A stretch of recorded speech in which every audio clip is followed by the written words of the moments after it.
नमस्कार. आजचे वाक्प्रचार आपण अभ्यासणार आहोत. आकाश फाटणे म्हणजे चारी बाजूनी संकट येणे. 18 दारिद्र्य असणे म्हणजे पराकोटीचे दारिद्र्य असणे.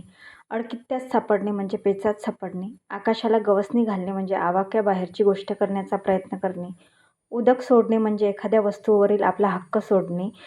उदक म्हणजे पाणी होते. अंगावर काटा उभे राहणे म्हणजे भीतीने अंगावर शहारे येणे. कान उघडणी करणे म्हणजे कडक शब्दात चूक दाखवून देणे. कंठस्नान घालणे म्हणजे ठार मारणे. खाजून खुरूच काढणे म्हणजे मुद्दाम भांडण उकरून काढणे. गुण दाखवणे म्हणजे खरे स्वरूप प्रकट करणे. घोडा मैदान जवळ असणे म्हणजे एखाद्या गोष्टीबाबत कसोटीची वेळ जवळ येणे. 14वे रत्न दाखवणे म्हणजे मार देणे. जीवावर उदार होणे म्हणजे प्राण देण्यास तयार होणे. जीवाला जीव देणे याचा अर्थ तुम्ही कमेंट बॉक्समध्ये सांगणार आहात.